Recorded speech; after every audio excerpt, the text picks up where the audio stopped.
Eccoci, allora, buonasera a tutti e bentrovati, buon anno. E grazie anche per i molti riscontri e le discussioni sul forum relative all'incontro della scorsa volta che ho molto apprezzato. Io ho risposto soltanto all'inizio perché c'erano delle domande vere e proprie che mi erano state poste dai corsisti di Padova in particolare.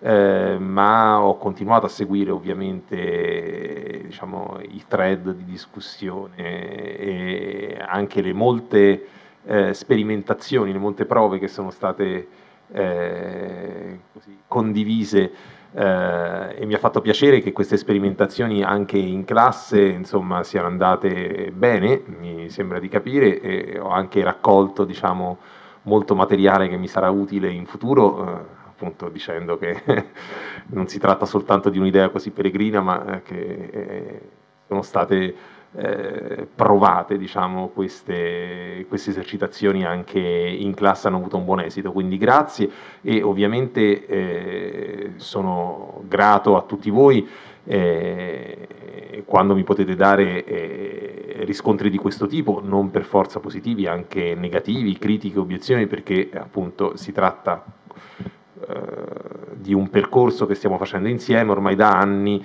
e dove ovviamente ci scambiamo reciprocamente esperienze, considerazioni e si spera poi che questo possa giovare a voi nella vostra didattica in aula, ma anche a noi che proponiamo diciamo, esercizi e che forse poi appunto possiamo correggere il tiro quando invece abbiamo sbagliato target.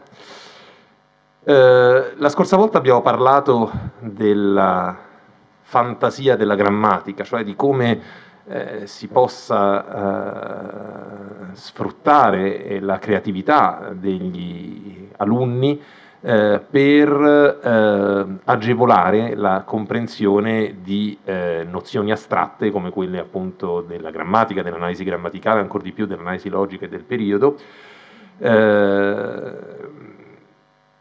E appunto l'esercizio sulle fanfole di Maraini era proprio mirato a questo perché una poesia come Il Lonfo ha un lessico, abbiamo detto, un lessico pieno, quindi referenziale, che è in buona parte oscurato, cioè appunto lonfo non vuol dire nulla, vatercare non vuol dire nulla, eccetera, eccetera, e quindi si può ragionare in astratto, divertendosi, ma in astratto sulle strutture, appunto su che cos'è un verbo, che cos'è un nome, che cos'è un aggettivo e come lo si possa riconoscere a prescindere poi dal designatum, dal significato referenziale che quella parola ha, no? Lavorando su parole inventate ovviamente questo è possibile. Oggi, l'incontro di oggi appunto si chiama Dal sapere la grammatica al saperla usare, facciamo il percorso contrario, cioè non partire dall'uso creativo della lingua per arrivare alla comprensione di nozioni grammaticali, ma cercare di vedere come si possa far tesoro delle nozioni grammaticali, della riflessione metalinguistica per migliorare le capacità di scrittura o di appunto argomentazione anche all'interno di un discorso orale. Insomma, cercare di vedere come la grammatica possa essere utile anche in una sua applicazione pratica, nell'applicazione appunto nell'uso della lingua scritta e orale da parte degli alunni. E diciamo che in questa maniera andiamo a toccare un tema complesso su cui ci si interroga non da oggi e che è quello appunto del rapporto tra la riflessione metalinguistica e le abilità linguistiche dei ragazzi. Un rapporto che diciamo in maniera fin troppo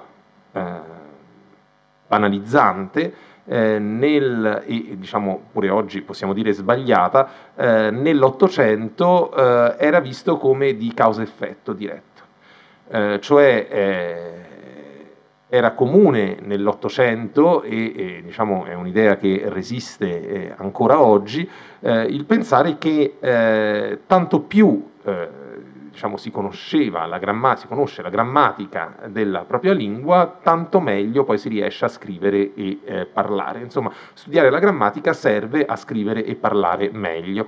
Io qui vi ho riportato diciamo, il capitolo primo di una delle tante grammatiche che si possono consultare adesso anche online grazie a Google Libri, che è la Grammatica popolare della lingua italiana di Leopoldo Rodinò del 1859, dove questo concetto viene appunto asserito esplicitamente. Vedete, ufficio e parti della grammatica, dunque diremmo oggi scopo, mission, no? Ufficio della grammatica, qual è? Beh, l'uomo parla o scrive per manifestare ad altri i pensieri del suo animo, questo egli fa per mezzo delle parole, le quali impara nei primi anni da coloro coi quali conversa e negli anni seguenti dai libri che legge. Ma queste parole i fanciulli molte volte pronunziano male, né sanno scriverle bene. Oltre a ciò non sanno sempre variare alla fine quelle che sono variabili, né sanno unirle tra loro a formare un discorso ragionevole. Perciò è mestieri che imparino la grammatica, la quale insegna appunto a saper usare bene le parole, cioè a bene proferirle, cioè pronunciarle, scriverle, variarle, ossia la morfologia, diciamo, unirle, la sintassi. Come dicevo, appunto, questa era un'idea diffusissima nel XIX secolo, quindi in tempi poi non tanto lontani da oggi, siamo nella seconda metà dell'Ottocento, ed è un'idea che in parte resiste ancora oggi, che diciamo è dura a morire. Però è interessante vedere come lo stesso Rodinò pochi anni dopo, nella riedizione della sua grammatica novissima della lingua italiana, si rendesse conto che era opportuno aggiungere una nota a queste considerazioni. E questa nota che cosa dice? Scrive Rodinò: la grammatica non insegna a parlare e scrivere correttamente, quindi rettifica quello che aveva sostenuto soltanto pochi anni prima, che a parlare e scrivere correttamente non basta la grammatica, sibbene si richiede ancora lo studio della lingua. Così se io dicessi, rimarcate la sorpresa di tutti, qua Rodinò, diciamo un piccolo excursus storico, era un purista, si rifaceva alla scuola di Basilio Puoti della prima metà dell'Ottocento a Napoli, e quindi appunto ce l'aveva con questo uso di rimarcare nel significato di notare, remarquer, cioè un francesismo. E allora appunto lui dice: se io dicessi rimarcate la sorpresa di tutti, in luogo di dire notate lo stupore di tutti, anche qua sorpresa, surprise rispetto a stupore, io non parlerei certo correttamente, pure non avrei fatto alcun errore contro la grammatica, dicendolo in termini di linguistica odierna e richiamandomi alla prima lezione, quella del professore Andreose, possiamo dire che la frase è ben formata, la frase appunto è grammaticale, ma almeno secondo la sensibilità di allora, non era corretta, perché c'era un uso del lessico che non corrispondeva a quello che ci si aspettava, diciamo, da un uso corretto della lingua. La grammatica dunque suppone il corpo della parola, quale ce lo dà lo studio della lingua, e questa parola fa usar correttamente, come si è detto nella definizione. Insomma, lo stesso Rodinò, a distanza di pochi anni, rifacendo l'edizione della propria grammatica, si sente, almeno in nota, di così dire attenti, perché la grammatica può insegnare, diciamo, le regole della lingua, ma poi un conto è conoscere come funziona la propria lingua, un altro è saper parlare e scrivere bene nella propria lingua, e quindi escludeva, diciamo, questo rapporto diretto. 1863 ormai c'è stata appunto l'unità nazionale, proseguendo, diciamo, nel nostro excursus storico, e una delle preoccupazioni principali all'indomani dell'unità è proprio quella di che cosa fare dell'insegnamento della grammatica. Cioè, se prima ci si era potuti, perdonatemi la parola, baloccare, diciamo, no? In così ragionamenti astratti sulle parti del discorso, no? Il funzionamento della sintassi, eccetera, quando l'insegnamento scolastico diventa obbligatorio e di fronte, diciamo, a una popolazione largamente analfabeta e dialettofona, si avverte l'esigenza di un insegnamento linguistico relativo alla lingua che sia maggiormente applicato, che porti poi effettivamente gli alunni a un uso almeno basilare, fondamentale, diciamo, della propria lingua, sia nello scritto che nel parlato. E quindi a partire dalla prima legge sull'istruzione che dà disposizioni in merito alla scuola, che è appunto la legge Casati del 1861, ma poi con tutte le altre leggi, la legge Coppino del 1867 e fino, diciamo, alla riforma Gentile del 1923, c'è un motivo ricorrente in tutte queste disposizioni, quelle che sarebbero le attuali indicazioni nazionali, che è quello di dire attenzione a non esagerare con lo studio della grammatica. Questo può sembrare strano, no? In una scuola diciamo ottocentesca noi ci immaginiamo che il libro di grammatica sia sempre esistito. Abbiamo detto che la grammatica effettivamente è una disciplina dalla lunga storia, e però appunto si mettono in guardia in queste disposizioni gli insegnanti da non esagerare nel dare così nozioni astratte, teoriche, che poco servono poi a non solo migliorare le abilità linguistiche degli alunni, ma in una popolazione che era, come dicevo, largamente analfabeta e dialettofona, a insegnare proprio la lingua nazionale. Qui vi ho riportato il paragrafo relativo alla grammatica e al metodo di insegnamento della grammatica nella legge Coppino del 1867. Si dice esplicitamente che l'insegnamento grammaticale, che incomincia nella classe seconda, qui stiamo parlando ovviamente di una seconda elementare, sarebbe oggi, deve essere condotto in modo possibilmente pratico. Perciò si dia la maggior parte delle lezioni agli esercizi, si espongano con semplicità solo le più fondamentali regole della grammatica, deducendole dai luoghi letti. Insomma, possiamo dire che c'era già tutto nella legge Coppino, nel senso, questo fatto di partire da testi autentici, non inventare gli esempi, è qualcosa che si continua a ripetere, anche se non sempre efficacemente, fin dal 1867. Si tenga ogni ora sveglia e si acuisca l'attività degli alunni con frequenti interrogazioni, e dell'analisi grammaticale si facciano solamente esercizi a voce, non mai per iscritto addirittura, e si bandisca in massima la cosiddetta analisi logica, di cui il facile abuso a null'altro riesce che a tormentare senza frutto la tenera età. Per fortuna i tempi sono cambiati e quindi adesso l'analisi logica non è più bandita, ma appunto come si spiega questa avversione nei confronti dell'analisi logica?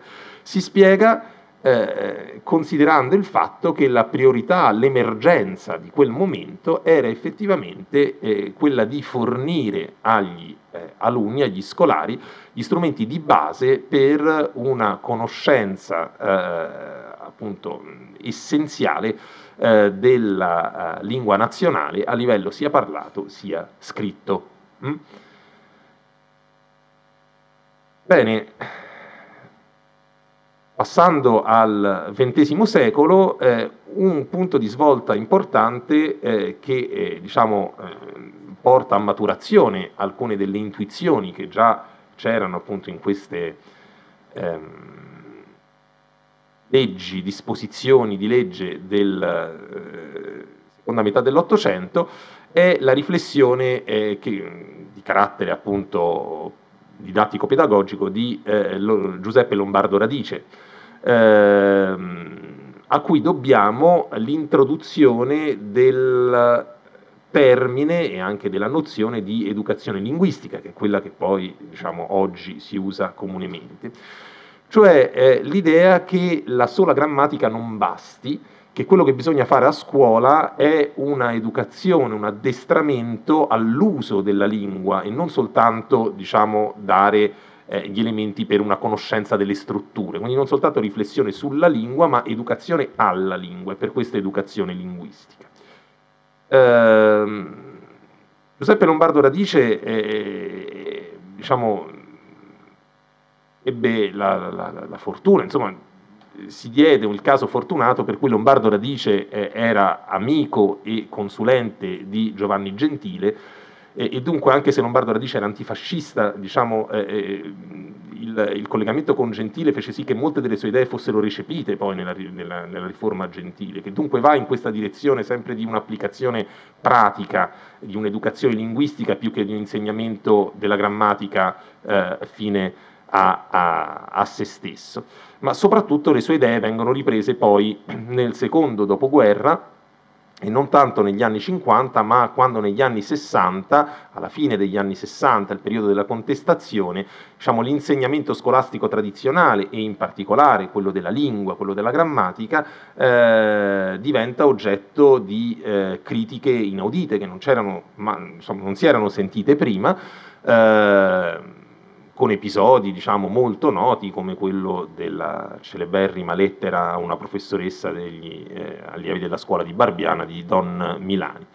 E allora, a partire dalla fine degli anni 60 e poi negli anni 70, l'idea di educazione linguistica, che viene a questo punto a contrapporsi alla grammatica, Lombardo Radice non l'aveva concepita in questa maniera, cioè la grammatica era parte dell'educazione linguistica, invece viene a contrapporsi all'insegnamento tradizionale della grammatica, si sviluppa sempre più e arriva al suo culmine probabilmente con le altrettanto note 10 tesi del Gischel, ispirato, diciamo, da Tullio De Mauro, laddove in una appunto di queste tesi si dice esplicitamente, si arriva a dire una cosa appunto che non sarebbe stato possibile dire soltanto pochi anni prima, cioè che l'insegnamento grammaticale tradizionale è in realtà inutile ai fini primari e fondamentali dell'educazione linguistica, cioè una contrapposizione netta tra grammatica tradizionale ed educazione linguistica.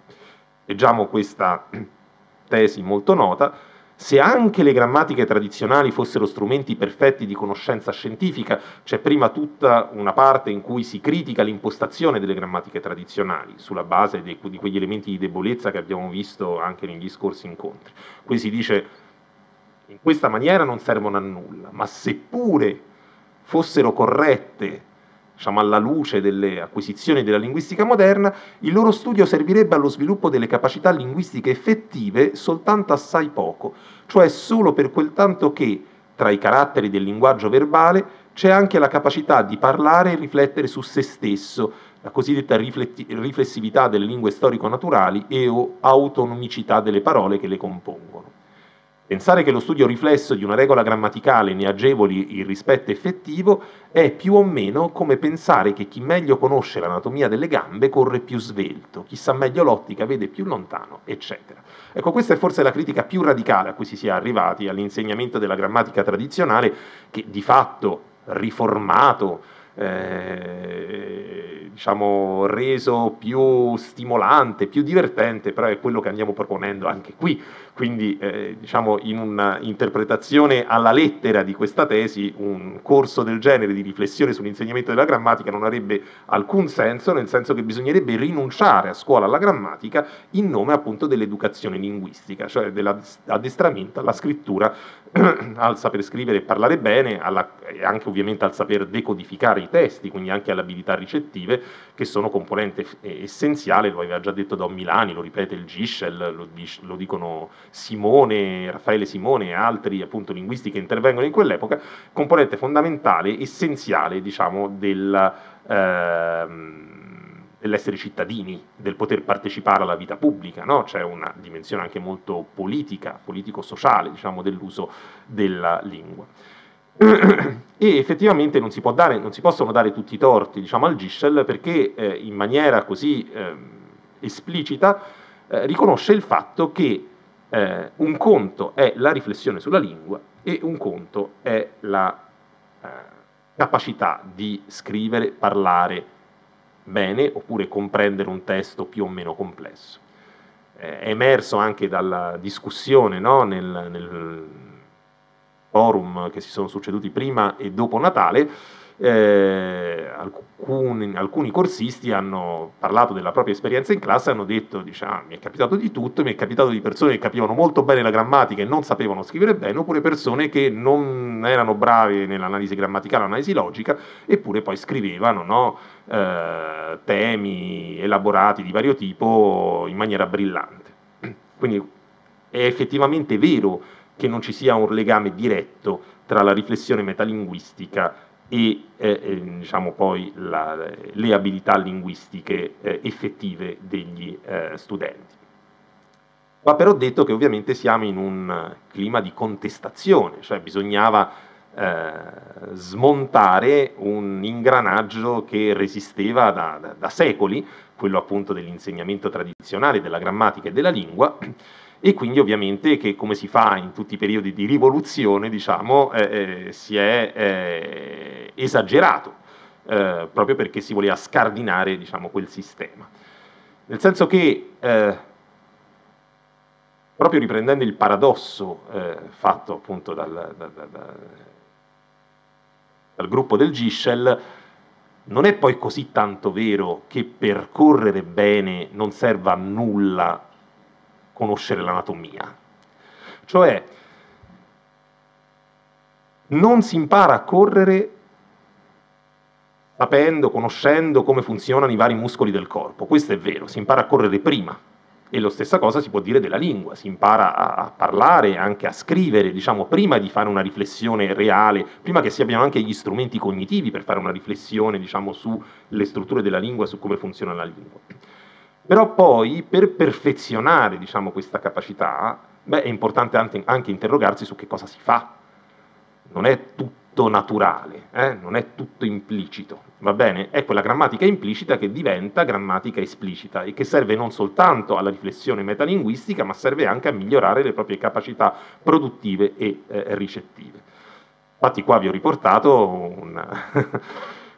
proprio riprendendo il paradosso del Gischel, la pagina iniziale, diciamo, di una guida per un allenamento efficace alla corsa. Vedete che appunto in genere i manuali che spiegano la tecnica grazie alla quale poter correre meglio, correre appunto senza poi essere doloranti l'intero giorno dopo, no? Quindi correre in maniera corretta, partono proprio dall'anatomia.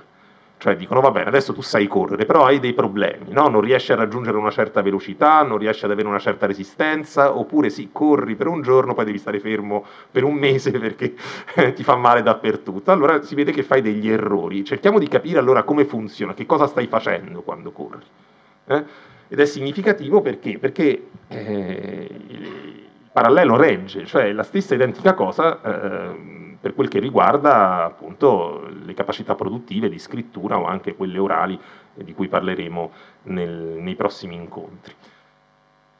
Quindi diciamo, bisogna trovare un giusto compromesso. Oggi, per fortuna, diciamo, l'importanza dell'educazione linguistica, dell'addestramento alla comprensione del testo, alla costruzione di un testo, alla costruzione di un discorso orale, non vengono più messe in dubbio. Il fatto che queste abilità, quantomeno nella scuola diciamo del primo ciclo, debbano essere prioritarie anche rispetto all'insegnamento, alla riflessione metalinguistica. Anche questo non viene più messo in dubbio, meglio che diciamo, si faccia ancora fatica a riconoscere il soggetto, che però non si sappia scrivere un testo base elementare alla fine della scuola primaria di primo grado, benissimo. E allora però possiamo riflettere un pochino più serenamente su quel paradosso appunto delle tesi del Gischel, per cui sì, è vero che non si impara a correre conoscendo i muscoli, conoscendo l'anatomia, e dunque non si impara a scrivere o a leggere dando una serie di regole su come funziona la lingua, però è altrettanto vero che per fare diciamo, il passo che porta a un miglioramento, a un avviamento, a una scrittura che un giorno potrebbe diventare una professione, no? Perché sempre di più diciamo, la scrittura è un'attività professionale che si usa poi no? nella gran parte dei lavori, allora lì bisogna interrogarsi su che cosa si sta facendo. E questo compromesso, diciamo, questo punto d'incontro tra le due esigenze è quello che emerge nelle indicazioni nazionali del 2012, che anche sotto questo aspetto appaiono molto ponderate, molto equilibrate. Che cosa si dice a un certo punto nelle indicazioni nazionali? Si dice che la riflessione sulla lingua, se condotta in modo induttivo, l'abbiamo detto tante volte, no? Cioè partendo da esempi concreti, magari dalla produzione stessa dei ragazzi, facendoli arrivare alle nozioni diciamo, che vogliamo dargli, e senza un'introduzione troppo precoce della terminologia specifica, contribuisce a una maggiore duttilità nel capire i testi e riflettere e discutere sulle proprie produzioni. Essa inoltre si intreccia con la riflessione sulle altre lingue del repertorio dell'allievo in una prospettiva plurilingue e interculturale. Questo è interessante, cioè appunto il legame che c'è tra il conoscere come funziona la propria lingua e poi l'essere in grado di imparare a livello di riflessione metalinguistica, ma anche di abilità appunto linguistiche effettive, quindi capire, scrivere, parlare, leggere una lingua straniera. Vediamo quanto, insomma, nel mondo, nella nostra società globalizzata, imparare almeno una lingua straniera, in genere l'inglese, sia così importante. Beh, molto si è sottolineato in tempi recenti quanto effettivamente l'insegnamento della grammatica e l'educazione linguistica, quindi anche l'addestramento alla scrittura nella propria lingua, faciliti poi l'apprendimento di una lingua straniera, l'acquisizione di una lingua straniera. Certo, poi si dice, ma il ruolo probabilmente più significativo della riflessione sulla lingua è quello metacognitivo. La riflessione concorre infatti a sviluppare le capacità di categorizzare, di connettere, di analizzare, di indurre e dedurre, utilizzando di fatto un metodo scientifico. Cioè, i tempi sono maturi e diciamo, c'è abbastanza serenità, possiamo dire, per poter riconoscere vantaggi dell'una e dell'altra operazione. Posto che l'educazione linguistica, l'addestramento alla scrittura, soprattutto nei primi cicli scolastici, alla scrittura, alla lettura, ai vari tipi di abilità sia produttive che ricettive, è primaria, certamente non per questo bisogna buttare, bisogna far fuori, come appunto c'era stata la tentazione negli anni 70, l'insegnamento della grammatica come riflessione sulla lingua, quindi come strumento metacognitivo. Quando si fa grammatica, quindi si riflette sulle strutture della lingua, il ruolo metacognitivo è preponderante, cioè si insegna un soggetto esattamente come si insegna, diciamo, l'apparato digerente, cioè bisogna capire come funziona quel meccanismo, non per digerire, ma perché è importante che tu sappia che cosa succede nel tuo corpo quando digerisci. Però questo non vuol dire che poi riflettere sulla lingua non porti anche, non offra anche possibilità di perfezionare le proprie capacità di scrittura, lettura, produzione orale, ascolto anche di una lezione complessa. Bene. E la stessa cosa, formulata forse meglio, più in profondità, ma appunto si tratta di testi con finalità diverse, la ritroviamo in quel libro di cui abbiamo parlato più volte, di Colombo e Graffi, Capire la grammatica, la cui lettura consiglio a tutti, che sotto certi aspetti è illuminante, penso un po' per tutti, cioè anche per all'università come me e non a scuola, laddove si parla di un'utilità indiretta della riflessione metalinguistica, cioè il libro è Capire la grammatica è sulla riflessione metalinguistica, è sulla grammatica, non si occupa della parte di educazione linguistica, di educazione, addestramento alla scrittura o alla lettura, alla comprensione del testo. Però si dice che ci sono circostanze in cui sapere di grammatica può essere indirettamente utile. Nel parlare, più spesso nello scrivere, ci accade di trovarci in difficoltà nel tentativo di esprimere il nostro pensiero. Le conoscenze grammaticali possono suggerirci diverse formulazioni alternative tra cui scegliere la più efficace. Nella lettura, vedete, si prendono in esame tutte le abilità, possiamo trovarci in difficoltà di fronte a espressioni sintatticamente complesse. Le stesse conoscenze ci aiutano a districarle, a ricostruire quali parole si riferiscono a quali. Si tratta di situazioni in cui la produzione o la ricezione linguistica non fluisce naturalmente, ma si inceppa. E tenete presente che queste parole sono state scritte da Giorgio Graffi, linguista generale, e da Adriano Colombo, uno degli animatori del GISCEL. Quindi sono una sorta di ripensamento di quello che era stato sostenuto ovviamente negli anni 70 in tutt'altro contesto. Cioè non tutto è naturale. È vero che c'è la grammatica implicita e che diciamo, la maieutica dell'insegnante deve esplicitarla, però attenzione diciamo, a dare troppa enfasi diciamo, a questa naturalezza, no? della scrittura, dell'uso della lingua, perché da un certo livello in poi non è più naturale, cioè bisogna impararlo.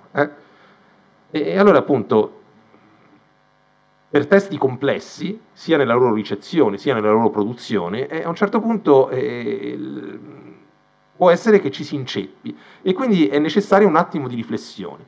In quel momento deve affiorare una competenza metalinguistica che può nascere solo da un'abitudine costruita nel tempo a riflettere in termini grammaticali.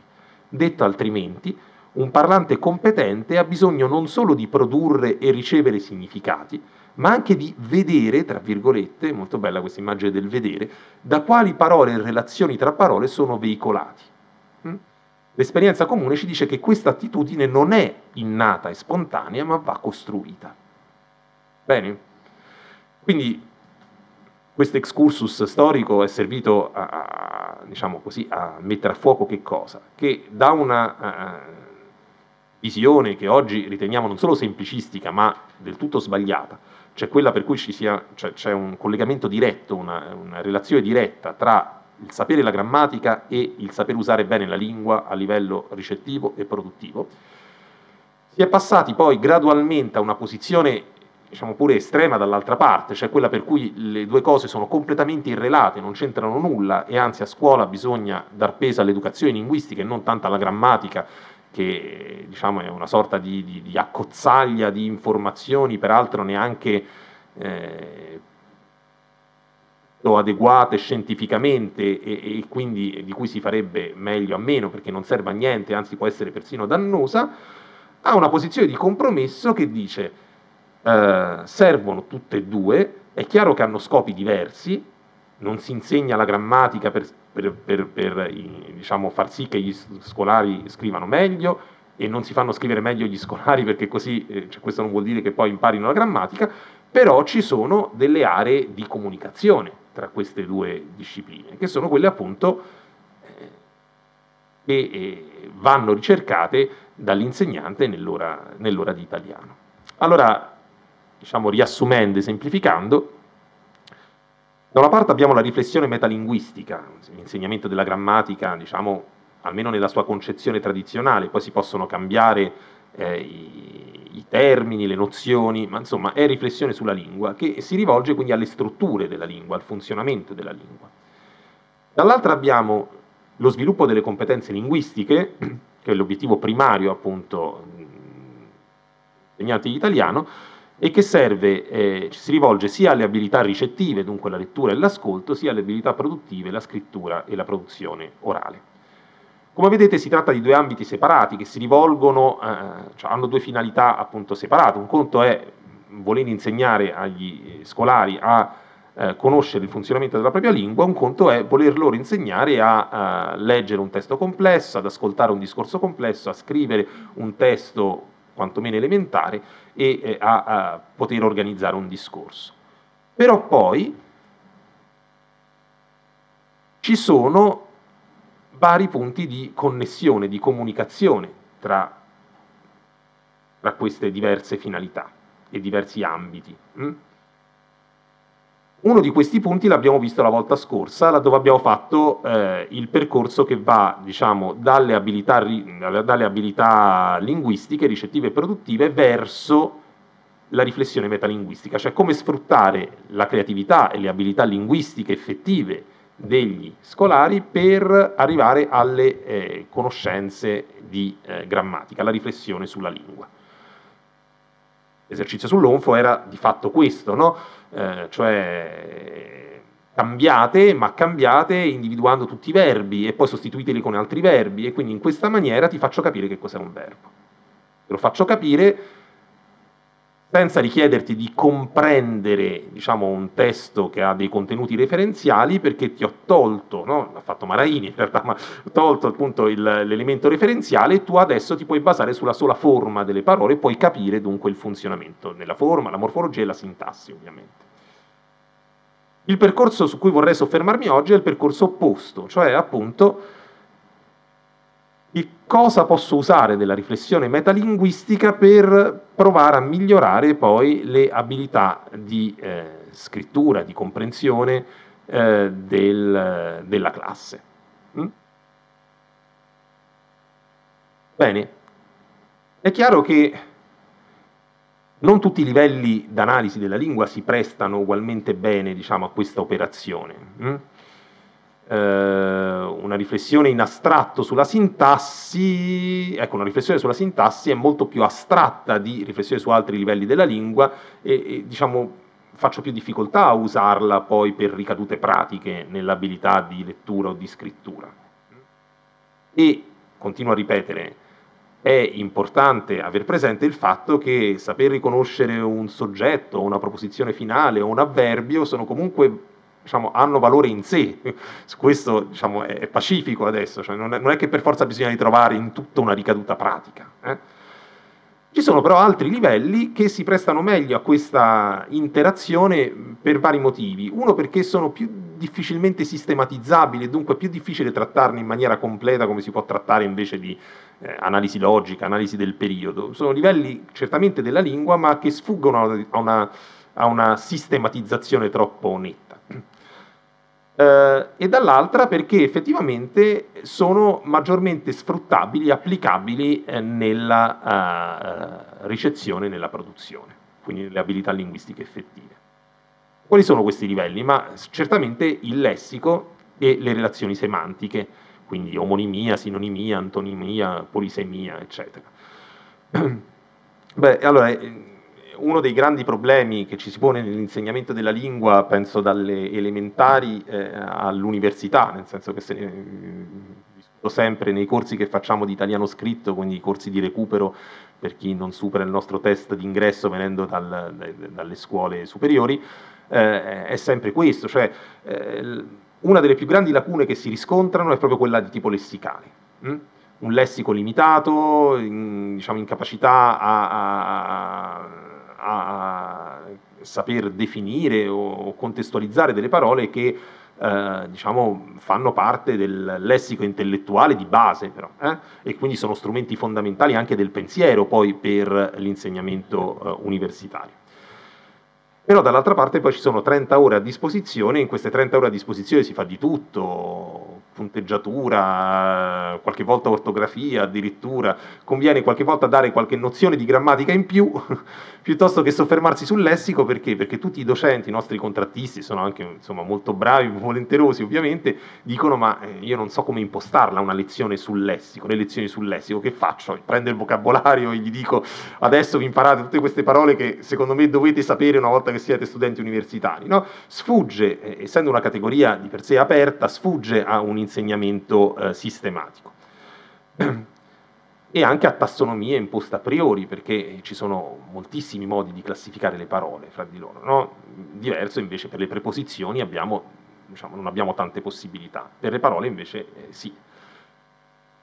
E poi l'analisi del lessico, in particolare delle relazioni di significato, la semantica, permette considerazioni sui registri e sull'adeguatezza delle parole, e quindi consente di arricchire il vocabolario degli alunni, questa volta in maniera meno episodica, sporadica, ma con un ragionamento appunto che ha a che fare con le relazioni fra parole. Esempio qualsiasi è questo: discutere, litigare, fare baruffa, no? Possono essere sinonimi, anzi possiamo, diciamo, in buona parte considerarli sinonimi, ma se, non so, cosa posso dire, non so, gli intellettuali, i filosofi, no, del Settecento discussero animatamente sulla questione dell'origine del linguaggio, non si può dire che fecero baruffa su questo, no? Perché è chiaro, intanto è una modalità diversa della discussione, chiaramente fare baruffa, no? Fa pensare anche a venire alle mani, queste cose, non ci si immagina i filosofi venire alle mani, anche se poi non è detto. Ma insomma c'è anche una differenza di registro, ovviamente, no? Un esempio può essere ancora, non so, morire e tirare le cuoia. Beh, vuol dire esattamente la stessa cosa, sono in tutto e per tutto sinonimici, non c'è un modo diverso morire che viene sottolineato da morire o da tirare le cuoia, però lì è una questione puramente di registro, no? Si può dire che Alessandro Manzoni morì nel eccetera, ma non si può dire che tirò le cuoia perché è di uso puramente colloquiale, parlato, eccetera.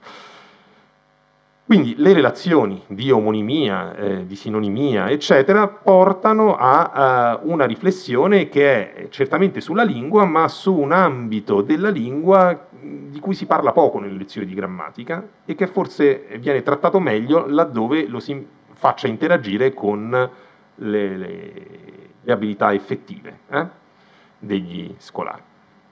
Allora, nei manuali di grammatica la parte sulle parole, le relazioni di significato c'è sempre un capitolo di questo tipo, però si esaurisce esattamente come qualsiasi altro capitolo di grammatica e non è considerato fra i più importanti, perché effettivamente nella riflessione sul linguaggio ci sono delle nozioni che forse sono più importanti per la ricaduta sistematica che hanno appunto sulla comprensione del funzionamento del sistema rispetto a quello appunto dei legami fra le parole, delle relazioni fra le parole. Ci sono spesso esercizi di completamento, trova l'antonimo, trova il sinonimo, no? Di se queste due parole sono quasi sinonimi oppure no. In realtà il vantaggio di esercizi di questo tipo è che si possono fare indipendentemente dal momento, dal percorso, diciamo, che si sta seguendo, cioè possono essere proposti sempre, perché l'arricchimento del lessico è qualcosa che avviene gradualmente, su cui si può investire sempre, e le relazioni di significato anche sono qualcosa su cui si può riflettere in tutto il triennio e anche dopo. Peraltro c'è un altro vantaggio, cioè quello che inevitabilmente la riflessione sul lessico è qualcosa che si fa non solo nell'ora di grammatica, ma forse ancora di più nell'ora di letteratura, di antologia o di narrativa, nel senso che poi si trova nella lettura di un testo una o più parole di cui non si conosce il significato e si dice che cosa vuol dire, quale può essere un sinonimo, se si tratta di un testo magari di un secolo fa, un sinonimo nella lingua odierna, un sinonimo più comune, oppure qual è l'antonimo, eccetera. Io qui, così, sempre nell'ottica sperimentale di suggerire, diciamo, percorsi anche motivanti agli studenti, ho provato a fare diciamo, quello che in genere si fa a contesti letterari, con un'altra tipologia di testi, certamente non letterari, che sono appunto le parole delle canzoni, che sicuramente appartengono a un orizzonte culturale, diciamo, certamente più vicino a quello degli studenti, il che non vuol dire che bisogna rinunciare, figuriamoci, a leggere i testi letterari, non tutto deve essere per forza vicino, immediatamente nel presente, vicino all'orizzonte culturale degli studenti, però se si vuole approfondire, se non si usa strumentalmente lo studio delle relazioni semantiche, ma appunto si vuole tematizzare l'omonimia, per esempio la polisemia in una lezione, può essere utile magari partire non da una poesia, ma partire da un testo che gli scolari conoscono perché lo cantano in continuazione. E in questo c'è un vantaggio enorme, diciamo, nei tempi in cui viviamo, perché alcuni generi musicali, soprattutto quelli che si rifanno al rap e anche la famigerata trap, di cui si parla tanto, no? Perché insomma è una deviazione, è deviante, diciamo, per quel che riguarda le abitudini e le ambizioni dei nostri ragazzi. Beh, allora, certamente i contenuti magari non saranno il massimo, però si basa quel genere proprio su giochi di parole fondati su relazioni di significato. E quindi può essere utile magari analizzare un testo, non è facile trovarne uno, diciamo, del tutto vergine, immune, perché spesso contengono o turpiloquio o assolutamente, appunto, diciamo, massime che non possono neanche essere lette a scuola, perché appunto sono, insomma, bisogna mettere in guardia i ragazzi, anzi dire se li cantate, se andate ai concerti lo fate per finta, cioè poi, diciamo, il vostro obiettivo deve essere un altro. Però qualche volta magari ci si riesce, stagliando, diciamo, opportunamente la canzone. Per esempio questo è uno dei testi, diciamo, meno peggio da questo punto di vista. In genere il cantante, anche Gali, è uno rispetto ad altri, diciamo, ha testi che sono magari un pochino più edificanti, non esagero, non tutti, però... E qui ho preso diciamo, il testo di una sua canzone molto famosa, un suo successo molto famoso, che è Ninna Nanna. Beh, guardate, turista in mezzo ai pezzi, il fine giustifica i mezzi, c'ho stile anche sui mezzi, ragazzi a pezzi tutti a pezzi, torniamo a casa in carro attrezzi, il mio non è rap è un raptus, a Milano mi senti dalbus, così dovrebbe essere letto metricamente, sto sopra i tetti cactus, che è una parola araba, gatto, ma insomma il gioco è anche si tratta di un cantante italo-tunisino, per questo introduce ogni tanto le parole arabe e le fa rimare con parole italiane, vengo dal niente cactus, sto perdendo la rotta e in più ho la bussola rotta, ma grazie a Dio c'ho una casa e un amico che mi ci porta, e poi eccetera, non sai come ci rimango quando mi chiedi la foto e non saluti manco, Rambo, Django, vedo diamanti in questo fango, buona sa di mango. Non è un capolavoro certamente, però è molto utile effettivamente a riflettere sulla relazione fra le parole, no? Cominciare da turista in mezzo ai pezzi, ragazzi a pezzi tutti a pezzi. Beh, è chiaro che il turista in mezzo ai pezzi, laddove lui sta facendo una sorta di autobiografia, no? Di lui come cantante, questi pezzi sono i brani musicali, direi, cioè io sono come un turista in mezzo ai miei pezzi, e invece i ragazzi a pezzi, tutti a pezzi, nell'espressione a pezzi, pezzo si riferisce a brandello, diciamo, no? E comunque l'espressione vuol dire distrutto. Quindi si usa la parola pezzo, che è un'unica parola, qua non abbiamo un caso di omonimia, abbiamo un caso di polisemia con significati diversi, appunto quello di pezzo, diciamo, tecnico del linguaggio musicale, pezzo musicale, e a pezzi, cioè pezzo nell'espressione a pezzi, invece nel significato letterale di brandello. O ancora meglio, il fine giustifica i mezzi, no? Gli strumenti, e ciò stile anche sui mezzi, questi sono i mezzi pubblici, i mezzi di trasporto. Anche qua direi che siamo in un caso di polisemia, anche se mezzo col significato di mezzo pubblico quasi, diciamo, si avvicina ormai ad essere una parola a sé, però diciamo, direi che ancora siamo nella polisemia, se lo cerchiamo sul vocabolario, mezzo, strumento, e poi abbiamo locuzioni, mezzi pubblici, anche mezzi soltanto, e quindi fa parte di un'unica voce, quindi direi che siamo ancora nella polisemia.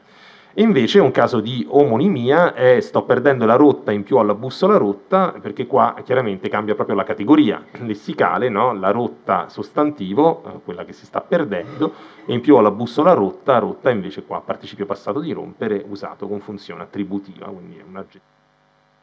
E eccetera, insomma, rimango, manco, no? Questi giochi di quasi omonimia oppure di falsa derivazione, no? Rimango e mango non c'entrano nulla l'uno con l'altro, anche se sembrerebbero quasi scomponibili in mango più il prefisso ri.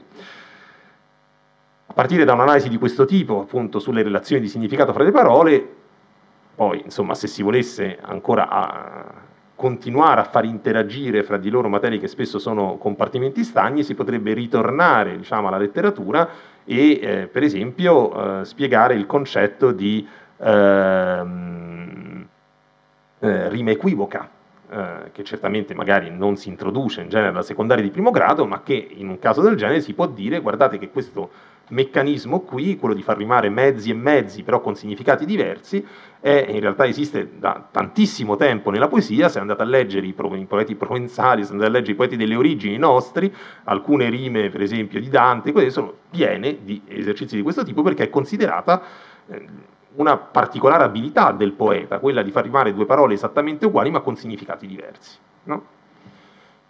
Ecco, in generale comunque esercizi di questo tipo servono a riflettere sulla lingua, ma allo stesso tempo, perché appunto si riflette su una relazione che è pienamente linguistica, quella di omonimia, sinonimia, eccetera, quindi il rapporto fra le parole, ma allo stesso tempo è chiarissima l'utilità che poi se ne ricava, diciamo, per la comprensione e la produzione, perché io posso per esempio non sapere che cosa vuol dire rotta come sostantivo, che cos'è la rotta, perdere la rotta, e allora occasioni del genere mi danno la possibilità di conoscere una parola nuova e anche di riflettere su diciamo, le diverse accezioni di una stessa parola, quindi mezzo, pezzo, eccetera. Un altro livello ponte è quello della formazione delle parole. Siamo sempre nel campo del lessico, ma in realtà qui, diciamo, a cavallo tra il lessico e la morfologia, anzi direi che la componente morfologica, di morfologia derivazionale, è prevalente, cioè riflettere sui meccanismi di suffissazione, prefissazione, composizione e conversione. Anche questo livello è spesso trascurato nelle lezioni di grammatica, non è il livello fondamentale, diciamo, per capire la grammatica, non rientra né nell'analisi grammaticale né nell'analisi logica né nell'analisi del periodo, no? In genere, insomma, nell'analisi grammaticale, di fronte a una parola come ricevimento, basta dire sostantivo maschile singolare, non ricevimento sostantivo maschile singolare derivato de verbale da ricevere, no? Non credo che ci siano forme di analisi grammaticale così complessa, né la si sviluppa poi oltre più di tanto. Però, di nuovo, può essere recuperata in diciamo, queste lezioni di interazione fra la riflessione sulla lingua e le abilità linguistiche effettive, lo sviluppo delle abilità linguistiche effettive, anche perché è utile a considerazioni sui registri e all'arricchimento lessicale degli alunni. Può prendere un verbo come ricevere e dire, beh, quali sostantivi derivano da ricevere, quali sostantivi si possono ricavare per suffissazione da ricevere, ma ricevuta, ricevimento, ricezione, per esempio. Beh, e qual è la differenza tra ricevuta, ricevimento e ricezione? Guardate bene che, insomma, penso per esperienza condivisa, perché così anche all'università, sia pure, spero, in misura ridotta, questo tipo di errori, cioè quello appunto nella derivazione delle parole e diciamo, nel non saper usare bene di fronte a varie possibilità di derivazione il derivato giusto, adeguato, è frequentissimo. È uno di quelli su cui si interviene di più nella correzione, no? Ho accusato la ricevuta di una lettera, invece che no, la ricezione, no? Di aver ricevuto una lettera, no? Oppure, non so, il conte e la contessa vollero ricevere molti ospiti e quindi fecero una grande ricevuta. No, queste sono cose che sono all'ordine del giorno negli scritti, diciamo, penso che possiate confermarlo, insomma, sia dei ragazzi, sia poi più in là, appunto, addirittura degli studenti universitari, forse non con ricevere, per fortuna, ma insomma, ecco, non tra ricevuta e ricevimento, ma forse tra ricevimento e ricezione, sì, la ricezione di un'opera, il ricevimento di un'opera, questo può capitare in una tesi di laurea, assolutamente, insomma, è plausibile come errore. Quindi è opportuno, diciamo, far riflettere su questi procedimenti perché servono alla produzione effettiva e anche alla comprensione di un testo. Lo si può fare in varie maniere, anche qua forse non soltanto con i classici esercizi, diciamo, di individuazione o di completamento, ma per esempio con l'ausilio di immagini, che può essere anche qualcosa di più carino, soprattutto laddove ci siano più opzioni. Quelli sono, secondo me, gli esercizi più adatti perché mettono in gioco appunto la creatività di nuovo degli alunni e la loro capacità di discernere fra diverse opzioni tutte possibili. Che se si ha un'opzione soltanto, lavare e lavaggio, sì, chiaro, bisogna saperlo, ma l'esercizio è un po' più sterile, un po' più noioso. Se si hanno varie opzioni come ricevere, ricevuta, ricevimento, ricezione, beh, lì è interessante interrogarsi sul fatto se si sappia bene qual è il contesto adeguato per adoperare ciascuna di queste parole. L'esempio può essere questo, no? Molto semplice, giornale, due persone che lavorano, diciamo, con i giornali, giornalaio e giornalista.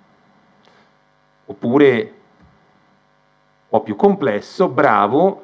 Da bravo si può avere sia il sostantivo che indica la capacità di essere bravo, esemplificato qui non so quanto felicemente dalla ballerina che fa, diciamo, un atto che effettivamente è molto brava, ma si può avere anche quello che ostenta eccessiva sicurezza e che quindi non fa un atto di bravura, ma piuttosto una bravata. E questo già è più difficile, però è anche importante, diciamo, no? Che bravata, che è una parola del lessico non proprio fondamentale, ma comunque sicuramente una parola d'uso piuttosto comune, venga conosciuto come ulteriore derivato rispetto a bravo. Oppure ancora, da rosso, si possono avere due verbi diversi, con participi diversi, arrossato e arrossito, che però non vogliono dire la stessa cosa, no? La pelle è arrossata, e invece uno arrossisce, dunque uno ha un significato concreto, cioè di diventare effettivamente rosso, l'altro arrossire, si può anche non diventare rossi se si arrossisce, invece non si può avere la pelle arrossata se la pelle non è rossa. Quindi E questo può portare a ragionamenti ulteriori, riflessioni ulteriori su, per esempio, significato letterale, significato astratto, no? Traslato, figurato. Quindi, diciamo, sono esercizi che sicuramente poi molti di voi hanno fatto in classe, non sto dicendo assolutamente nulla di nuovo, sto cercando di così metterli all'interno del sistema, quindi di capire come questi esercizi interagiscono sia con le abilità effettive sia con la riflessione sulla lingua, perché sono a tutti gli effetti anche esercizi di riflessione metalinguistica, quindi di grammatica. E poi ovviamente ci sono tra i livelli ponte i fenomeni di portata interfrasale, quindi la consecutio temporum, per esempio la punteggiatura, e qui sono rimasto molto sorpreso quando ho fatto quest'inverno, insomma, ho guardato un po' comparativamente i manuali di grammatica su quanto poco, e me lo dicevate anche voi la scorsa volta, quanto poco effettivamente si dica nei manuali di grammatica su appunto l'uso deittico, deittico-anaforico dei tempi verbali. Cioè si impara a riconoscere, magari si vuole che, insomma, alcuni manuali molto tradizionali richiedono che si sappia coniugare, diciamo, senza esitazioni il passato remoto di cuocere, però poi diciamo, non pensavo che il giorno dopo cuocere 2 uova, avrei cotto 2 uova, beh questo diciamo non è esplicitamente spiegato, non si insiste più di tanto su questo, che invece è la difficoltà maggiore, e noi siamo abituati a considerare questo tipo di errori come gli errori che si correggono nei temi, gli errori che si correggono nello scritto, piuttosto che le cose che si insegnano. Cioè, di nuovo, c'è un'idea che è passata e a cui hanno contribuito alcune posizioni anche estreme dall'altra parte, per cui ci sono delle cose che devono essere naturali, devono essere un po' implicite, invece no, perché queste sono cose su cui bisogna far riflettere esattamente come su appunto nozioni più astratte come quella di flessione verbale. E poi ovviamente la punteggiatura, l'interpunzione, anche qua gli errori di punteggiatura sono all'ordine del giorno, eppure se uno va a vedere, diciamo, lo spazio che è riservato all'insegnamento della punteggiatura nei manuali, beh, è molto esiguo, molto ridotto, no? Sono pochi esercizi, poche cose si dicono, e addirittura in alcuni manuali più tradizionali ancora si continua a dire che l'interpunzione è un fatto soggettivo. Oppure che l'interpunzione segue le movenze del parlato, cosa non vera, perché poi lo studente giustamente dice Paola ha sonno, dove nel parlato è normale possiamo fare una pausa e mettere una bella virgola tra soggetto e predicato che è sbagliatissima. E di nuovo l'uso della punteggiatura è proprio qualcosa che richiede una competenza metalinguistica, perché se io ti vado a dire non devi mettere la virgola tra soggetto e predicato, è necessario che tu sappia che cos'è un soggetto e che cos'è un predicato, e non posso dirlo in altra maniera, no? Perché laddove invece Paola fosse un vocativo, Paola ho fame, invece la virgola è assolutamente richiesta, è normale. Quindi di nuovo abbiamo dei livelli che sono in genere trascurati nelle lezioni di grammatica, perché la successione diciamo, tradizionale è quella che va dai diciamo, suoni alle parole, l'analisi grammaticale, poi alla frase semplice, l'analisi logica, e alla frase complessa, l'analisi del periodo. Invece qua si parla di testo soprattutto, e è importante perché per saper scrivere insomma, la punteggiatura o la consecutio temporum sono molto più importanti di altre nozioni di grammatica. Forniscono i fondamenti logico-sintattici necessari a costruire e articolare un testo, intesa come unità minima di comunicazione, quindi non soltanto scritto ma anche un discorso in qualche maniera, in un'interrogazione, o anche la decodifica di nuovo di un testo. Allora qua appunto volevo fare qualche considerazione sull'insegnamento della punteggiatura.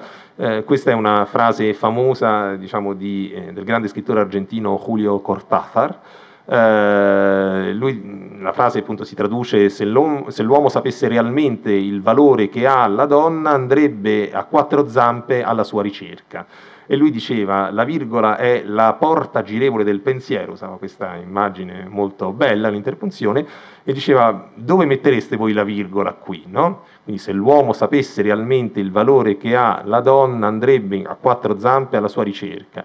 Beh, allora lui diceva, le donne la mettono dopo donna, quindi se l'uomo sapesse realmente il valore che ha la donna, andrebbe a quattro zampe alla sua ricerca. Gli uomini invece lo mettono dopo A, tiene in spagnolo. Quindi se l'uomo sapesse realmente il valore che ha, e il soggetto è l'uomo a questo punto, la donna andrebbe a quattro zampe alla sua ricerca. Ora questo magari non è un esempio che si possa proporre a ragazzi delle medie, un po' complesso, diciamo, no? Però è carino perché effettivamente è uno di quei casi in cui diciamo,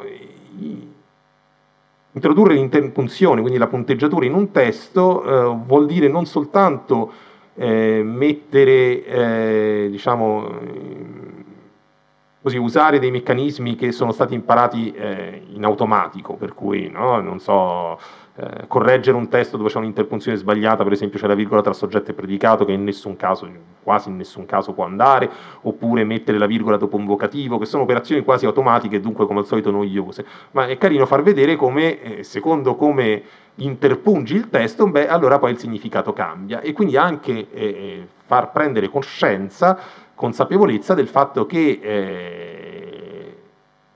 diciamo, l'interpunzione non sia un orpello, non sia qualcosa che si aggiunge così, ma è un'operazione fondamentale di scansione, segmentazione e esplicitazione dei legami logico-sintattici all'interno di un testo. Altri esempi che così recuperati da internet ma che si possono sfruttare, insomma, anche questa volta anche in classe, no?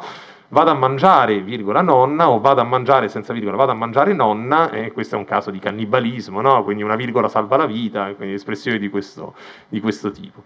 Oppure, questa è carina, anche si prega di chiudere le porte senza sbattere l'amministratore, ma se non c'è un punto, diciamo, l'amministratore diventa oggetto di sbattere e quindi può essere, insomma, sono buttate, così, però possono essere efficaci in alcuni contesti. Io poi ho provato a buttare giù un testo che mi sembra funzioni, insomma, a partire da alcuni suggerimenti raccolti anche qua nei vari manuali, nei libri. Questa è come diciamo, una storiella così romantica. Giornata difficile da dimenticare, disse. A bassa voce la ragazza gli chiese perché. Mai avevo passato una domenica così bella, oggi invece è stato tutto magnifico, lo interruppe lei, non riuscendo più a trattenersi. Allora resta, a casa tua stanotte sarai solo, senza di me sarai triste, non c'è posto per te fuori dalla mia vita. Si potrebbe concludere con il tema di Via col vento, no? Sembra una cosa così strappalacrime, un po' da feuilleton, che però può diventare invece il racconto di un litigio, banalmente cambiando l'interpunzione. Giornata difficile, da dimenticare, disse a bassa voce. La ragazza gli chiese perché mai. Avevo passato una domenica così bella, oggi invece è stato tutto magnifico, lo interruppe lei, non riuscendo più a trattenersi. Allora resta a casa tua stanotte, starai solo senza di me, sarai triste, non c'è posto per te, fuori dalla mia vita. Ecco, questo è un caso ovviamente così molto artificioso, però per far capire come effettivamente non sia un'operazione automatica mettere i segni di interpunzione e quello che si dice in alcuni manuali, cioè che l'interpunzione soggettiva, è valido soltanto per alcuni casi di uso dell'interpunzione e soltanto laddove, diciamo, è soggettiva in quanto funzionale a un diverso ragionamento. Certo che lo stesso testo si può interpungere in due maniere diverse, ma il significato cambia, per cui, diciamo, quella virgola, quel punto, quei due punti, quel punto esclamativo, sono fondamentali nell'architettura del testo che stai costruendo. E secondo me anche semplicemente far prendere consapevolezza di questo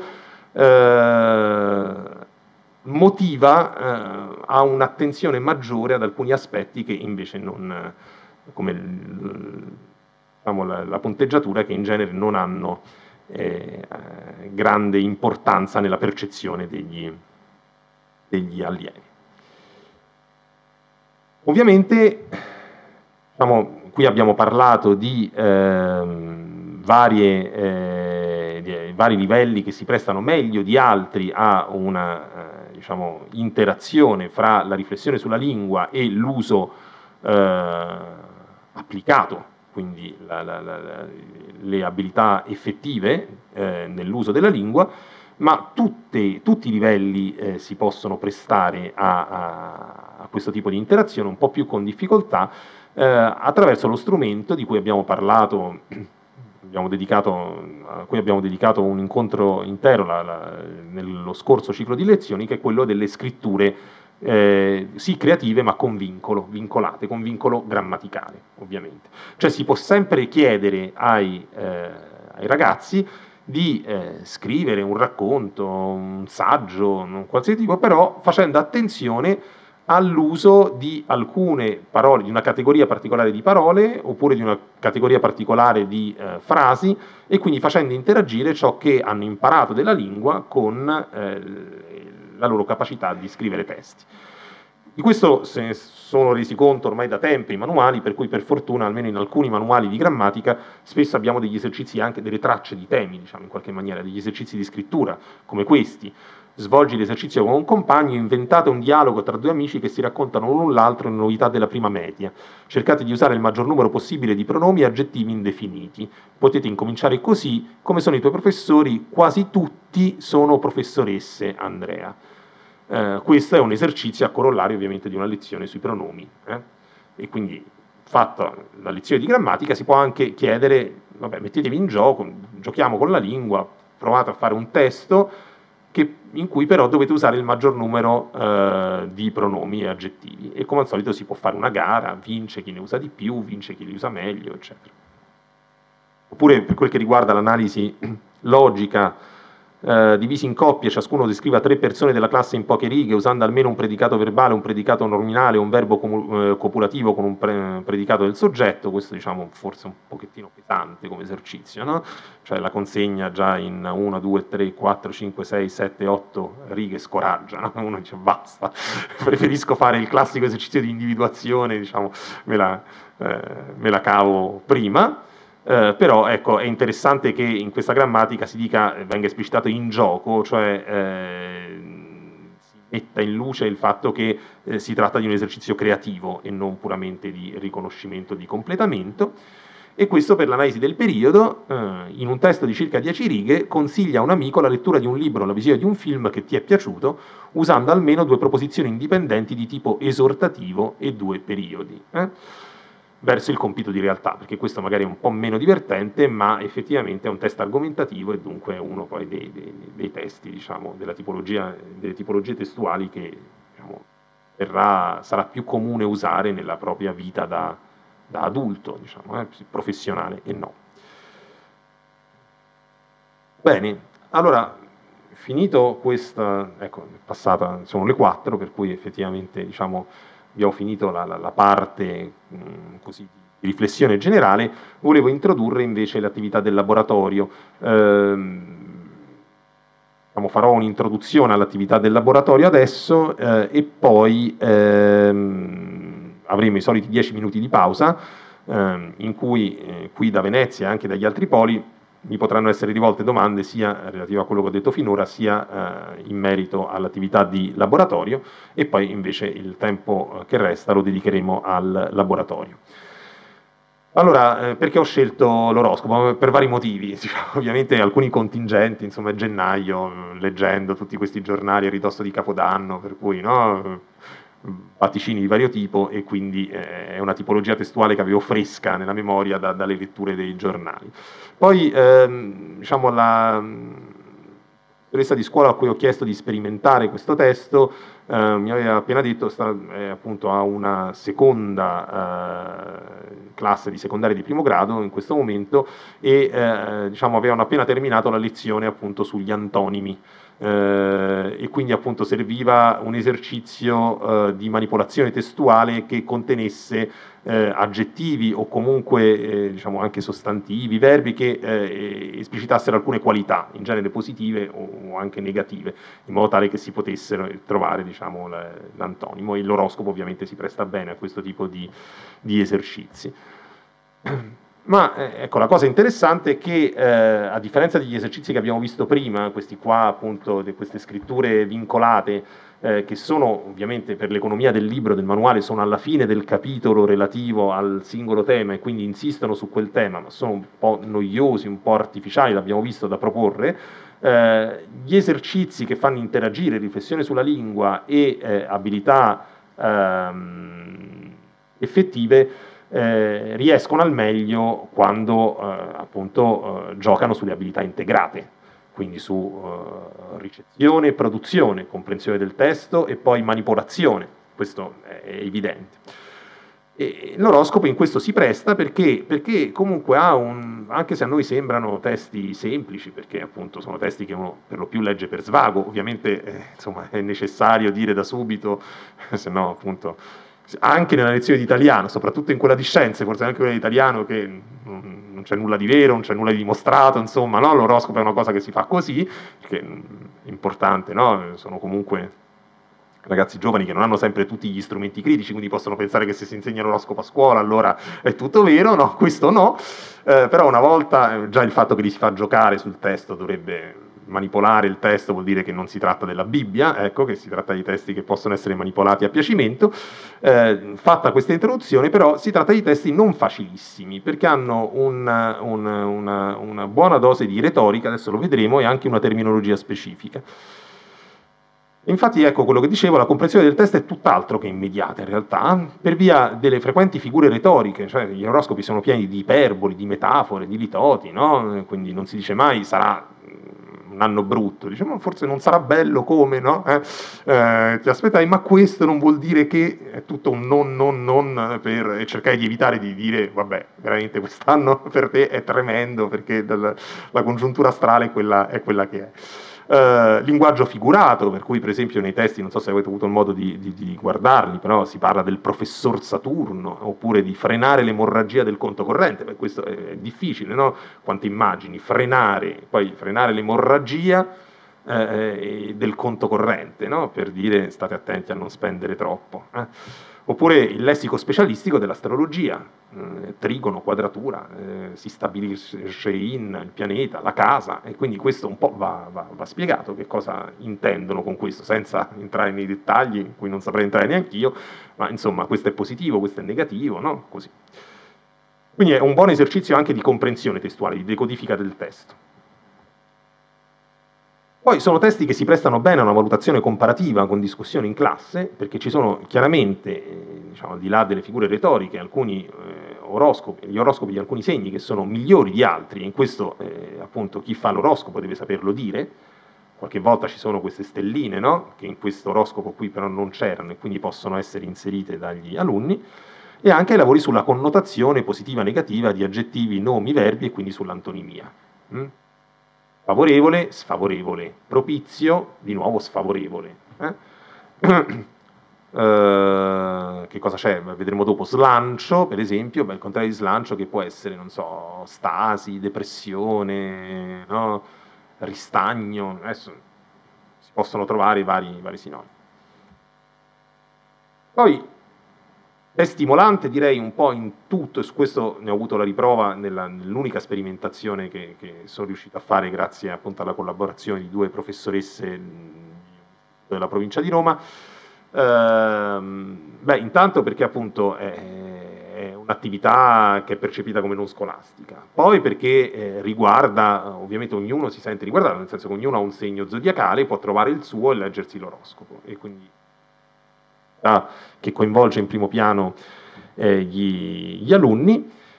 E se avete visto le consegne, l'ultima consegna è quella di una manipolazione del testo in negativo, e questo è divertente perché invita a sconvolgere un testo che in genere è positivo, comunque non può mai essere troppo negativo, perché se no non ce li leggeremmo gli oroscopi, no? Se uno dice se no guarda, non uscire di casa, e delude quindi le aspettative dei potenziali lettori anche del genere, no? È un lettore di oroscopi, diciamo, si attende sempre un vaticinio almeno in parte positivo, quindi è un po' un'attività anche in questo fantastica, no? Cioè, non esistono oroscopi di questo tipo, oroscopi tutti negativi, e cercare di costruire l'oroscopo più negativo che esista è qualcosa che mette in gioco anche la fantasia, oltre, no, che la banale produzione.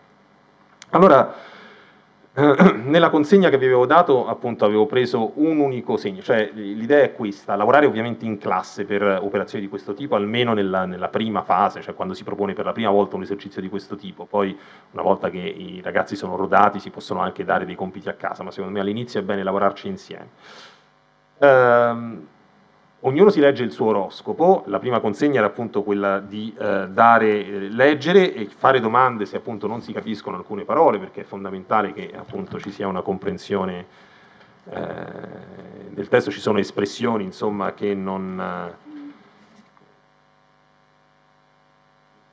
può dare per scontato che non siano note, diciamo, a ragazzi, adolescenti, insomma, di 11, 12, 13 anni, e poi dare una valutazione del proprio oroscopo, che è carino fare ovviamente comparativamente, cioè ognuno dà la sua e poi si leggono insieme magari in classe e si dice no un attimo, a te va peggio rispetto a quell'altro, quindi tu togliti una stellina, quell'altro 3, tu ce n'hai 2, lui soltanto una, eccetera. E questa può essere un'operazione preliminare, quindi una comprensione del testo che viene fatta insieme, cioè individualmente inizialmente, ma poi in classe si sciolgono tutti i dubbi.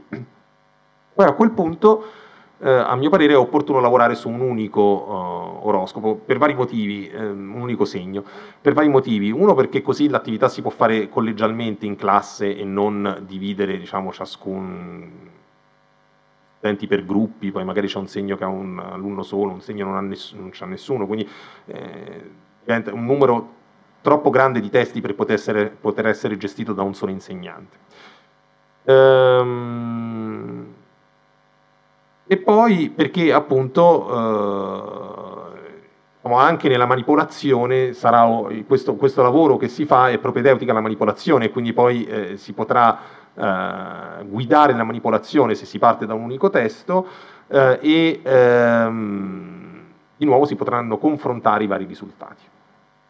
Allora, qui ero partito, e anche perché, scusate, non tutti i segni, questo non l'ho detto, io ho preso un testo autentico, non l'ho cambiato in nulla, ma non tutti i segni, se avete letto, si prestano ugualmente bene all'esercizio, alcuni sono molto complessi, perché hanno magari un'aggettivazione molto ridotta, si gioca su locuzioni, oppure spesso non sono né del tutto positivi né del tutto negativi, cioè si dice rispetto all'anno scorso, quest'anno sarai più statico, però poi forse puoi sfruttare la mancanza di novità per riposarti, allora là sconvolgerlo diventa un po' più difficile perché insomma è meno chiaro. Conviene prendere un oroscopo pienamente positivo in modo tale poi da stravolgerlo meglio perché no? Ci si orienta meglio. Allora, qua leggiamo questo dell'Ariete, quindi immaginiamo a un certo punto che si è fatta questa valutazione insieme, si legge tutti insieme un unico oroscopo che sarà poi il testo su cui ci baseremo per gli esercizi sia di individuazione sia di manipolazione. Caro amico Ariete, affronti il 2019 con un bello slancio. Giove è spettacolare, Marte, la tua stella guida, arriva nel tuo cielo proprio a Capodanno, mettendoti addosso una piacevole eccitazione. Ora ti senti forte, in grado di sfidare tutto il mondo, anche quel Saturno che da circa un anno ti mette di fronte alle tue responsabilità e ti ricorda che per arrivare all'obiettivo che ti sei prefisso non bastano orgoglio e audacia, occorrono anche astuzia e pazienza. Puoi farcela, il cielo ti stimola all'inizio dell'anno, il 6 di marzo infatti Urano si congeda e riuscirai ad essere meno impulsivo. Il 2019 è un buon anno per viaggiare, gli spostamenti sono protetti e l'estero ti porta vantaggi e opportunità per la vita professionale ma anche in amore. Il giorno chiave è venerdì 19 aprile con luna piena in bilancia, Sole e Mercurio nel cielo, Marte in gemelli, Venere in pesci, Giove in sagittario e Urano in toro. Vedete, non ho fatto nessuna modifica, eventualmente l'ultima frase si poteva togliere perché tanto non si presta granché a manipolazioni, ma vedremo che c'è qualcuno che in realtà ha voluto agire, intervenire anche sull'ultima frase. Che cosa si fa? Allora, la prima attività è quella della comprensione e quindi poi della valutazione dell'oroscopo.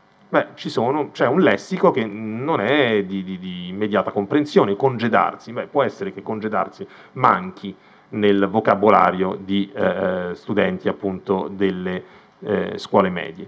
Oppure impulsivo, ma questo magari forse è più conosciuto, ma bisogna vedere.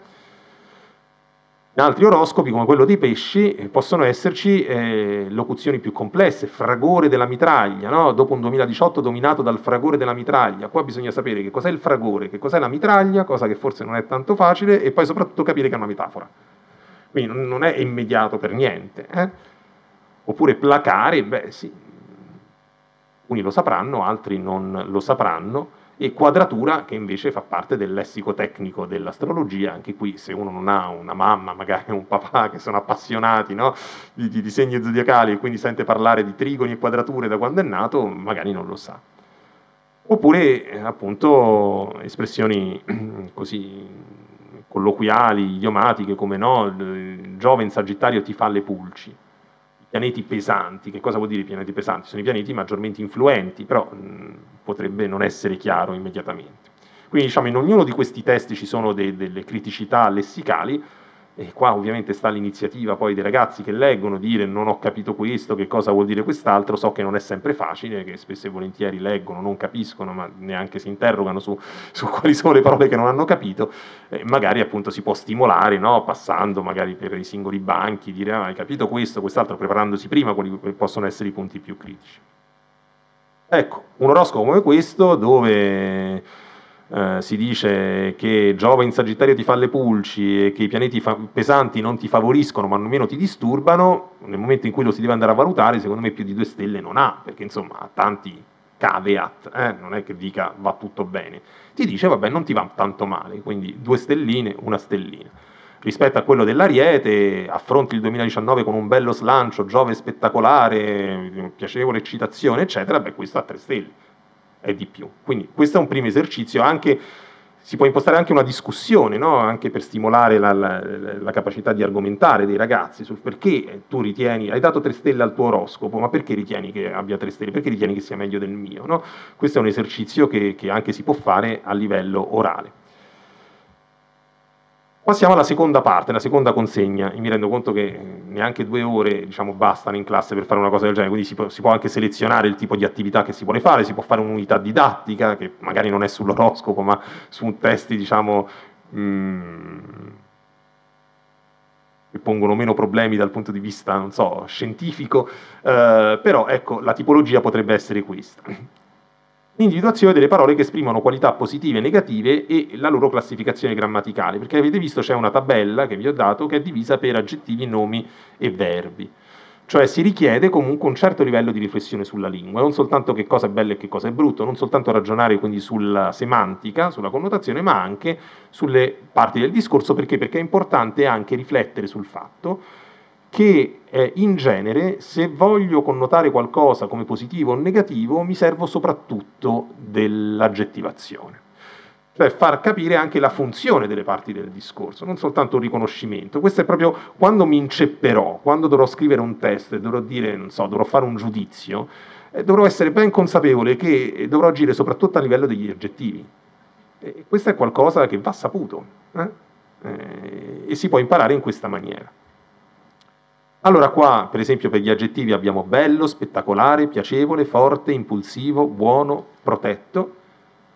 Sono tutti aggettivi positivi, tranne impulsivo, ma in realtà si dice meno impulsivo, quindi è positivo laddove si considera impulsivo come qualcosa di irrazionale, quindi non molto controllabile. Poi abbiamo anche sostantivi positivi come slancio, eccitazione, vantaggio e opportunità, esprimono tutti dei valori, insomma, dei significati positivi. E essere in grado di, è chiaramente positivo, cioè poter fare qualcosa, farcela o poter farcela, congedarsi di per sé ovviamente non ha un significato positivo, ma nel contesto sì, perché vuol dire un pianeta che si congeda, il pianeta negativo che si congeda se ne va e quindi ti lascia libero dal suo influsso negativo e riuscirai ad essere meno impulsivo, anche questo qua, riuscire ad essere meno impulsiva è una qualità positiva. A questo punto siamo pronti per disporli, diciamo, nella tabella. Quindi aggettivi bello, spettacolare, piacevole, forte, meno impulsivo, buono, protetto, nomi, slancio, eccitazione, vantaggio, opportunità, verbi essere in grado, potercela fare, congedarsi. Cerchiamo gli antonimi, quindi li guidiamo diciamo, nella manipolazione, no? Non facciamo fare tutto a loro, ma quale può essere il contrario di bello? Ma brutto. Quale può essere l'antonimo di spettacolare? Ma ce ne sono tanti, orribile, terribile, non so. E di piacevole? Ma doloroso, fastidioso, a seconda di come si interpreti il piacere, noioso anche, forte, debole, meno impulsivo o molto più impulsivo, buono, cattivo, protetto, secondo il contesto indifeso, pericoloso. Slancio, qua è più difficile trovare un antonimo per slancio, no? Appunto dicevo prima, stasi, rassegnazione, depressione, non so, insomma, comunque qualcosa che indichi calma, piatta, eccitazione, depressione, sfiducia, vantaggio e opportunità, svantaggio e difficoltà, ma è solo una delle tante possibili, bisogna anche chiarire bene che non è che ci sia sempre un corrispondente biunivoco, no? Cioè, ci sono diverse possibilità anche secondo il contesto. Essere in grado, per quel che riguarda i verbi, l'antonimo non riuscire, oppure addirittura alcuni hanno usato temere, che effettivamente in alcuni significati può essere, perché essere in grado vuol dire anche sentirsi capace di, e temere invece vuol dire avere paura di fare qualcosa. Non è importante qui, secondo me, che ci sia che si prenda proprio quello giusto che si trova nel dizionario di sinonimi e contrari. La cosa importante è che la connotazione sia specularmente negativa. Potercela fare, non farcela o fallire, congedarsi, arrivare, tornare per sempre, no? Ecco, così. E allora vi faccio vedere, e poi c'è la fase di riformulazione. Qua appunto posso commentare un esempio autentico, quindi mi fa piacere, anche se devo dire che è un po' eccezionale perché è un ragazzo che mostra notevoli capacità, secondo me, di scrittura. Non me l'aspettavo, io avevo fatto una prova, l'ha fatta meglio di me, per cui voglio dire, nel senso, no, ovviamente l'avevo fatta cercando di tenermi su un livello, la prospettiva di un ragazzo quindi molto fedele al testo, lui l'ha manipolato molto, perché nella consegna ho cercato di esplicitare, dovrebbe essere ancora più chiaro da quello che dice l'insegnante, che non si tratta di un'automatica sostituzione di tutte le parole con connotazione positiva che sono state trovate con i corrispondenti negativi, perché così è un esercizio poi meccanico e spesso non funziona, perché in alcuni casi non funziona la mera sostituzione. Bisogna in alcune parti riformulare e si può aggiungere anche, o togliere, o cambiare completamente. Cioè a questo punto deve essere chiaro che si passa a un esercizio molto più creativo di quell'altro. Cioè quella era una guida, una traccia. Poi adesso fai come ti pare, ma l'effetto finale deve essere l'oroscopo più brutto che tu possa scrivere. E devo dire che questo ragazzo ci è riuscito molto bene, secondo me. Caro amico Ariete, affronti il 2019, io qua ho messo in rosso le parti modificate e in rosso ho sottolineato quelle aggiunte, perché ci sono diverse aggiunte. Quindi, caro amico Ariete, affronti il 2019 con una dolorosa rassegnazione. Beh, bellissimo. Giove ha un influsso orribile e Marte, la tua stella guida, si fa per dire, no? Notai l'ironia, questo l'ha aggiunto lui, non c'era, arriva nel tuo cielo proprio a Capodanno mettendoti addosso degli sgradevoli brividi. Ora ti senti debole, temi di sfidare il mondo, così come quel Saturno che da circa un anno ti butta in faccia le tue difficoltà, anche l'uso del lessico. Cos'era? Nel testo originale era ti mette di fronte, beh, poteva funzionare, ti mette di fronte alle tue difficoltà, ma lui ha usato, no, questo buttare in faccia che certamente è connotato negativamente, non è che ti butta in faccia le tue difficoltà e ti ricorda che nemmeno l'astuzia e la pazienza, che non hai, basterà a farti arrivare al tuo obiettivo, che puoi guardare solo col telescopio, così come le buone stelle che si allontanano sempre di più dal tuo cielo. Beh, geniale, no? L'immagine del telescopio, quindi anche riprendendo il genere, diciamo così, astrologico. Non potrai mai e proprio mai farcela, il 6 marzo Urano tornerà a tormentarti ancora più ferocemente e sarai molto impulsivo. Il 2019 è un anno da barricarsi in casa, no? Diceva fare i viaggi, queste cose, poi è bellissimo, da barricarsi in casa per te, perché fuori troverai solo svantaggi e opportunità, non ha cambiato opportunità, ma aggiunge opportunità che non riuscirai a cogliere. Il giorno chiave, ed è intervenuto anche nella parte finale, laddove credevo che nessuno intervenisse, il giorno chiave, venerdì 19 aprile, lì si concentrerà tutta la tua iella e la mala sorte, e anche se i giorni dopo saranno leggermente meno orribili, saranno comunque peggiori, perché ricorderai quel giorno, no? La colpa anche. E poi ha finito, diciamo, con questo qua, sarà con luna piena in bilancia, eccetera, eccetera, perché credeva di dover riprendere quella parte di testo che sennò così non figurava. Però ecco, questo è chiaramente 10, non so, meglio di così secondo me non si poteva fare. È chiaro che uno ha fatto così, molti altri si sono limitati a sostituire, quindi il testo non funzionava, però insomma, secondo me qualche volta vedere l'eccellenza può anche far capire, diciamo, come si può arrivare. Questo comunque l'ha fatto un ragazzo di secondaria di primo grado. Allora, mi sono allungato, ma come vi dicevo, poi tutto il resto sarà, a parte lo spazio per le domande, sarà tutto laboratorio adesso, quindi non interverrò più. Vi dico subito la consegna, rispetto all'Ariete, che in qualche maniera è stato sviluppato, abbiamo visto insieme nei passaggi che sono stati fatti, anche grazie a questo esempio autentico, vi direi di riformulare uno di quelli che si presta maggiormente, cioè il Sagittario. Caro amico Sagittario, il tuo 2019 si apre con un'esplosione di energia, e Giove e Venere nel segno, Marte in ottimo trigono, nessun pianeta negativo, insomma è un oroscopo da 3 stelle, direi un oroscopo assolutamente positivo, anche se ovviamente qualche cosina c'è che poi su cui bisognerà intervenire, bisognerà riformulare.